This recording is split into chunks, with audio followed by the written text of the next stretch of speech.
Hello दोस्तों, welcome back to my channel invest with Keshav. आज के इस वीडियो में हम बात करने वाले हैं वीवर्क के आईपीओ के बारे में। तो लगभग अगर आप देखोगे तो 3000 करोड़ का आईपीओ कंपनी लेके आई है और बहुत सारी चीजें इसके अंदर ऐसी हैं जो आपको समझने वाली हैं। आज एक तरीके से डिटेल में चर्चा करूंगा, क्या इसके फायदे हैं, क्या नुकसान है, क्या बिजनेस मॉडल है और क्या प्रोजेक्शंस लगते हैं एज ए बिजनेस अगर आप वीवर्क को देखेंगे। इससे पहले हम ऑलरेडी देख चुके हैं वीवर्क जो एक तरीके से इंटरनेशनल ब्रांड है, तो यूएस के अंदर इसकी किस तरीके से करीब एक तरीके से बैंकरप्सी के लेवल पे आ गया और इंडिया में अब इसका आईपीओ आने जा रहा है। तो ये क्या एक तरीके से क्या कोई अलग स्ट्रक्चर है, एक तरीके से डिटेल में चर्चा करूंगा कि बेसिकली ये किस तरीके से इंडिया में ऑपरेट हो रहा है, किस तरीके से फ्यूचर प्रोजेक्शन है, क्या बिजनेस मॉडल है।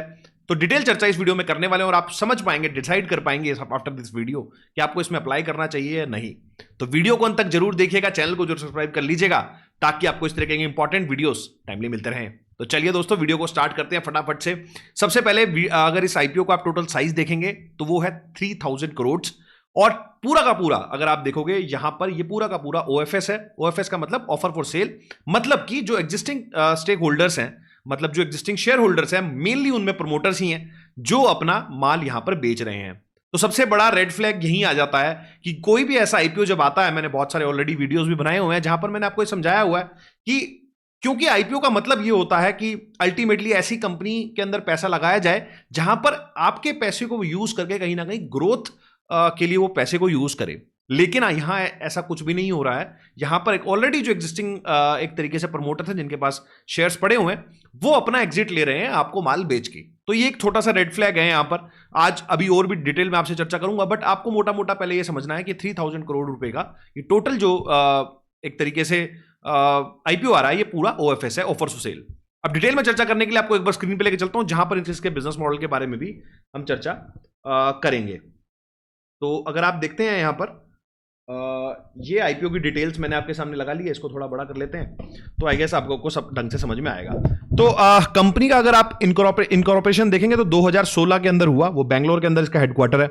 अभी कंपनी करती क्या है, basically leading flexible work space provider in India. तो एक तरीके से को वर्किंग स्पेसेस आप देखे होंगे आपने काफी सारे जो वी वर्क की ब्रांडिंग से कहीं ना कहीं इंडिया के अंदर बेचे जा रहे हैं। तो वी वर्क एक इंटरनेशनल ब्रांड है जिसकी ब्रांडिंग को यूज करके, नाम को यूज करके कहीं ना कहीं ये काम किया जा रहा है और जो वी वर्क इंटरनेशनल है जो यूएस वाला है उसको एक रॉयल्टी फी इस नाम के लिए दी जाती है। बट ये पूरी जो एक तरीके से ओनरशिप है यहां पर वो एम्बेसी ग्रुप की है। यहां पर लगभग 75% का इनका स्टेक है यहां पर। तो बैक्ड बाय एम्बेसी ग्रुप है जो ऑलरेडी रीट्स का में आपने इसका नाम सुना होगा।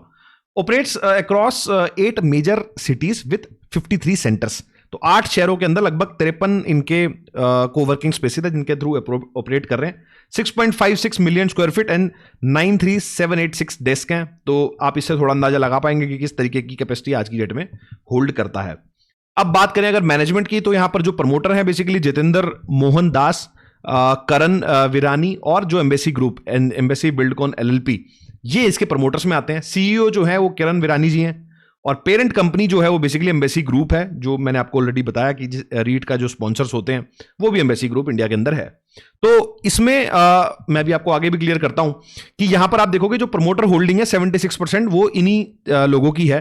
तो यूएस वाला जो एक तरीके से ग्लोबल ब्रांड है जो वीवर्क, उसका कोई मेजर स्टेक इंडिया के अंदर नहीं है। मतलब 50% से ज्यादा ओनरशिप इंडियन लोगों के पास ही है। एक तरीके से बस इस ब्रांड नेम को यूज करके कहीं ना कहीं इंडिया में इसका मार्केट शेयर काफी ज्यादा है और काफी प्रीमियम ऑफिस स्पेसेस देता है। तो अभी मैंने जैसे आपको बताया 100% ऑफर फॉर सेल है। ऑफर साइज की अगर बात करेंगे 3000 करोड़ का अप्रोक्स ऑफर साइज है। फेस वैल्यू की अगर बात करेंगे 10 रुपए शेयर का है और प्राइस बैंड की अगर हम बात करते हैं तो 615 रुपए से लेकर 648 रुपए के बीच में प्राइस बैंड रहने वाला है। अब जो मैंने आपको मेन बात बताई थी, जो प्रमोटर होल्डिंग है, क्योंकि प्रमोटर माल बेच रहे हैं, 73% से घट के ये कहीं ना कहीं 48% आ जाएगी। तो आप देखोगे तो लगभग 25% का माल, एक बड़ा क्वांटिटी यहां पर प्रमोटर के द्वारा ऑफलोड किया जा रहा है। ऑब्जेक्टिव की अगर बात करोगे तो लिस्टिंग बेनिफिट एंड लिक्विडिटी, एक तरीके से एग्जिट मिल रहा है जितने भी एग्जिस्टिंग प्रमोटर हैं। Market cap of the WeWork की अगर बात करोगे एज ऑन डेट जिस वैल्यूएशन पे आ रहा है वो लगभग 8684, मतलब आप 8700 करोड़ रुपए के आसपास की कंपनी आज की डेट में वीवर्क एक तरीके से बताई जा रही है इस आईपीओ में, उस रेट पे माल बेचा जा रहा है। अब बात करेंगे सेलिंग जो शेयर होल्डर्स हैं, तो एक तरीके से सबसे पहले एम्बेसी ग्रुप ही है जो इसमें माल बेच रहा है और दूसरा है आई एयरलाइन वे टेनेंट लिमिटेड, एक इन्वेस्टर है जो भी इसके अंदर माल बेच रहा है। तो ये मेजर दो इन्वेस्टर्स और एक प्रमोटर ये इसमें अपना माल बेच रहे हैं। तो एम्बेसी ग्रुप का एक बड़ा एग्जिट इसके अंदर दिख रहा है। अब बात करते हैं फाइनेंशियल्स की। तो फाइनेंशियल्स भी काफी मतलब एक तरीके से बहुत ढीले फाइनेंशियल्स हैं।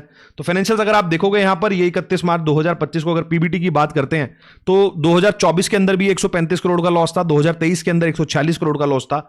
जस्ट इस पिछले फाइनेंशियल ईयर में 128 करोड़ का प्रॉफिट आया है, जो कि काफी एक तरीके से अगर हम देखते हैं तो बेरली प्रॉफिटेबल हुई है अभी कंपनी नई नई, और किस तरीके से आगे चीजें चलेंगी उसका भी अभी कुछ खास अंदाजा नहीं है। बाकी अगर आप इनकम देखेंगे तो इनकम लगातार बढ़ रही है, यहां से 1400 करोड़, 1700 करोड़, 2000 करोड़। नेटवर्थ भी पॉजिटिव हो गई है अभी, और रिजर्व एंड सरप्लस भी अभी पॉजिटिव में आ गए हैं, 65 करोड़ का रिजर्व एंड प्लस सरप्लस हो गया है, और बोरोइंग भी कंपनी की घटी है। बट अभी एक ही चीज है, एक ही हमारे पास एक तरीके से डेटा पॉइंट है, किस तरीके से आगे चलेगा ये हमें देखना पड़ेगा। अब अगर बात करते हैं फ्लेक्सिबल वर्क बिजनेस मॉडल, जो ऑफरिंग्स हैं, ऑफरिंग्स के अंदर आप देखोगे तो प्राइवेट कैबिन्स ये देते हैं, डेस्क देते हैं, एंटरप्राइज सोल्यूशन देते हैं, किसी को अगर कस्टम बिल्ड करना है कुछ तो वो भी प्रोवाइड करते हैं। वैल्यू एडिड सर्विसेज में इवेंट्स इनके यहाँ पर होते हैं, टेक एनेबल्ड सर्विसेज होती हैं। आपने देखा होगा काफी सारे जो स्टार्टअप्स होते हैं वो बेसिकली वीवर्क के अंदर अपना काफी ज्यादा स्पेस बुक करते हैं। प्लेटफॉर्म की अगर बात करें जाए तो वीवर्क वर्क स्पेसिस और जॉयपी करके इनके प्लेटफॉर्म्स है जो यूज करते हैं इनके अंदर, जो बेसिकली अपने ऑफिसेज लेते हैं। उसके बाद अगर बात करें इंडस्ट्री आउटलुक की तो India's flexi workspace market to double by 2030। Drivers जो हैं इसके basically hybrid work, GCC and startups. तो एक तरीके से आप देखोगे मेजरली जितने भी स्टार्टअप्स होते हैं आपको वो इस तरीके के वर्क स्पेसेस को यूज करते हुए दिखेंगे। और स्टार्टअप कल्चर जिस तरीके से इंडिया के अंदर बढ़ रहा है, एक तरीके से ग्रोथ प्रोजेक्शंस इस तरीके के वर्क स्पेस की कहीं ना कहीं ज्यादा हो गई है। वीवर्क इंडिया की अगर आप बात करोगे तो लार्जेस्ट प्रीमियम ऑपरेटर, ऑलमोस्ट 20% का मार्केट शेयर आज की डेट में होल्ड करते हैं यहां पर कोवर्किंग स्पेसेस में इंडिया के अंदर।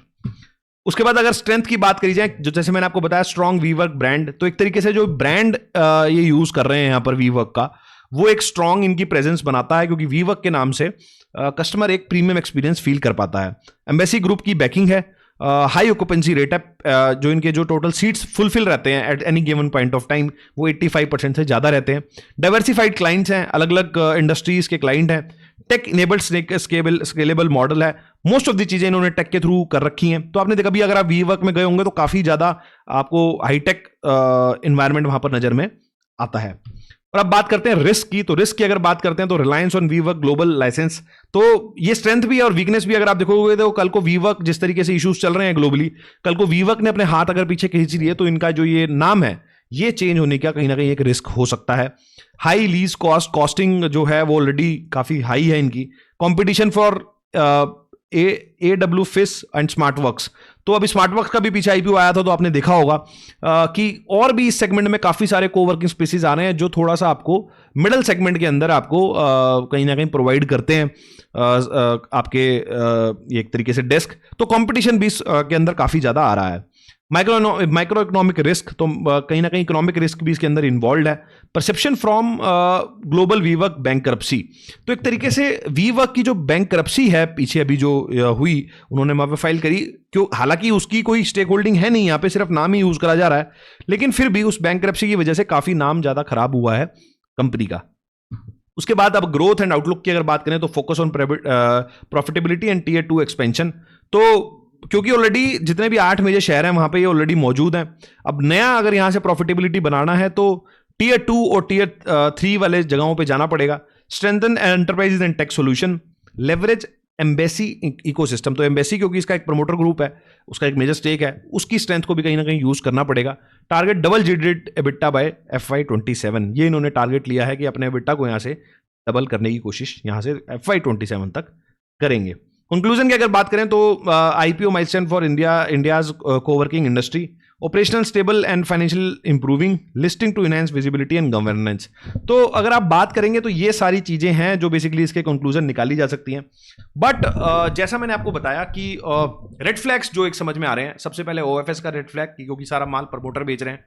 स्केलेबिलिटी किस हिसाब से आएगी, किस हिसाब से नहीं आएगी, क्योंकि ऑलरेडी सारे मेजर शहरों में ऑलरेडी ये मौजूद हैं, और कहीं ना कहीं इस पैसे को यूज नहीं किया जाएगा, एक तरीके से माल ही बेचा जाएगा, तो नया पैसा कहां से लाया जाएगा? अगर नए स्टोर्स खोलने हैं, नए एक तरीके से कोवर्किंग स्पेसेस खोलने हैं, तो उसके लिए पैसा कहां से आएगा?